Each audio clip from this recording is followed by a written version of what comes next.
Alright, welcome to this video. This is going to really just kind of be an educational discussion, really. And something that I kind of wanted to talk about more in my approach, and something that I think is very, very important for other people to consider in their approaches as well. And I think this period of time in the markets is a very good time to kind of discuss this in more detail. And what this really revolves around is it's kind of higher time frame or swing traders or holders, so people who just buy spot and tend to sit on things. And what I want to discuss is the way that we can lull or trick ourselves into scenarios that we create in our heads. So over the course of the last for quite a while, but let's think about it maybe in terms of the last 3-4 weeks. There's been a lot of people who have been posting, who have been saying, I think this is what happens. Right? So they say, I think 50k holds as support. We've had some people who say, I think 38k holds as support. I think we don't go any lower than 36k. I think we're going to retest 40k. Right? So we see all these things, these are sometimes just off the cuff comments. Sometimes they're a belief that we have around price action. And the reason that I kind of bring this up, and I want to talk about this in more detail, is it's incredibly dangerous to have that line of thinking in trading. So the markets are punishing, and they tend to punish any thoughts that we have and any sort of self-guidance that we have in that regard. One of the ways that we tend to trick ourselves is by starting to believe a set of information that we're telling ourselves. So the classic is you start off by saying, I think this is where the price action is going to go, because we've got a range of confluence here, right? Whether or not you're a horizontal level trader and you might have a support region, whether or not you're an MA trader and you've got a moving average in the region, whether or not you're a divergence trader and you've got a div forming. And what happens is you create a situation in your head that says, I think BTC is going to go to 33k, right? And it's going to hold there. Now what tends to happen is you tend to plant a seed. So you plant this seed in your thought process. And although your decision and your initial thought may have stemmed from a technical thought, it plants this kind of seed around how you're going to now begin to think about trading. So what very often happens, so just adjust myself here, what very often tends to happen is we start putting out these projections of price or what we think is going to happen in the price action. And before too long, we're readily believing that is the outcome that we're going to see. Right? So that's where the danger starts to happen. We plant the seed, and before long, we start believing that entirely. Right? It becomes our kind of whole thought process is, I think this is what's going to happen. I've said that, and now I'm kind of living by it. Right? And all of the afterthoughts I'm having are all related to that initial idea that I came up with. It's a very dangerous thing for trading, because lots of people played the top incorrectly on BTC because they had these strong ideas of what was going to happen, right? Versus letting the price action dictate and tell us what's happening. People instead started to believe their own narrative. They started to believe their own price projections, and the market punishes that. And we saw the same on the way down, right? We saw the same at 38k. It's going to hold, it's going to hold, it's going to hold. Huge nuke. So one thing that I practice regularly, and I'm pretty vocal in terms of when I have a technical setup, for instance on the NASDAQ, right? It's the technical setup I've shared to the greatest degree right now, and the one that kind of dominates my trading over the next few months. What I do is I question it. Okay, I question it. So if I've planted the seed, and the seed in my head is that the NASDAQ corrects, what I have to do is I have to look at ways to disprove that. Kane from SNX was recently on Up Only, and it was kind of really cool to see that he has a very similar approach to me in that regard. So what I do is I look at the setup and I look at the situation. So for example, the bearish divergence on the Nasdaq.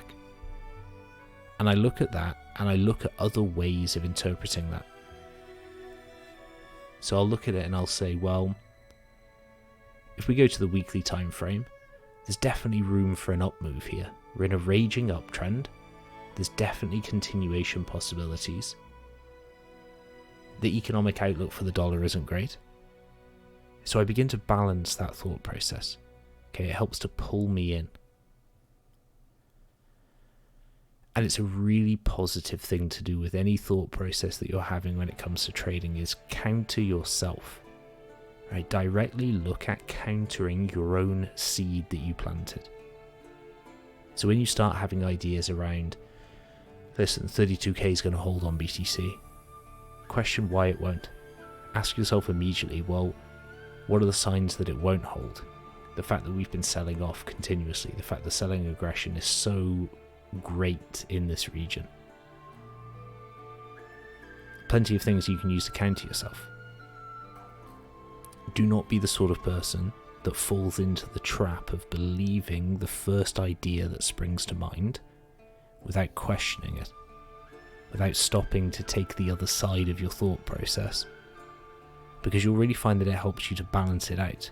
Because once you start to directly challenge the original idea that you had, then you begin to basically move into a position where you understand that maybe the first idea you had maybe wasn't as clear as now it looks, right? Like when you first had it, it was like, yeah, it's obvious, like it's going to hold at 32k. But now you've chosen to actively question it and actively challenge that belief. It will probably look very, very different to you. It will not be as clear cut as it was the first time you had that thought. So always work to challenge your assumptions. No matter how heavily you believe an idea, actively work to take the other side and challenge that. So it's something that I do regularly, like I said, with the Nasdaq divergence. With BTC, when I shorted, pretty close to the top, it was something I was working on actively to say, look, how do I determine, is this the right line to be taking? Is this the right macro outlook to be having? So the same way that, I said at the start, this links into kind of higher time frame traders, swing traders, holders. The same goes for you guys. When you're sitting there and you've got a fat profit on your spot bags, and you say to yourself, this is going higher, man. Like the market is just raging, this is going to go higher. Immediately stop and question why it won't. Right, so immediately take the opposite side. So question why it won't happen.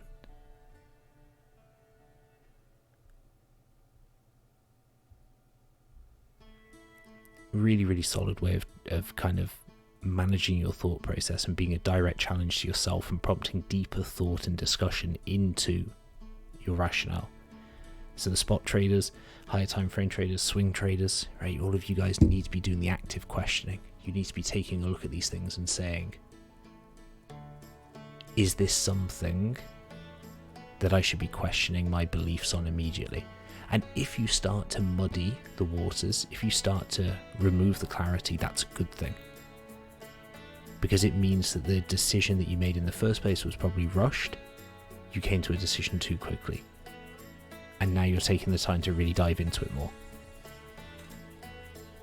And there's kind of a really good frame of reference for this in the film World War Z, which weirdly I saw the other night. Which is where there's and I don't remember this perfectly, but I'll give you the best representation that I can remember. Gets the underlying points across. So there's a council of 10 people, and when talking about events or likely outcomes, if 9 people agree that an event or an outcome is likely, the 10th person has to disagree. Right? However improbable that outcome, they have to disagree. And I really like that as the blend between trading. So when you've got 9 people that are in agreement that something, an event, is going to happen or not going to happen, the 10th person always has to take the other side. And they have to find out everything they can about why the other 9 people might be wrong. And it's a fantastic way of thinking about trading. So when we have these assumptions, when we have these beliefs, when we have these things that we believe very, very quickly, right, we take them on board very quickly, and suddenly we're basing our whole trading ideology around them. Very important that we can be the 10th person that stands up and says, why are you wrong? Why should you challenge that belief? So I hope this video made sense, and I hope this video prompts you to think more about some of the decisions that you make and some of the ways that we can cling on to decisions once we've made them. And I'll leave this video here. Any questions, as always, please just tag me and I'll be happy to answer.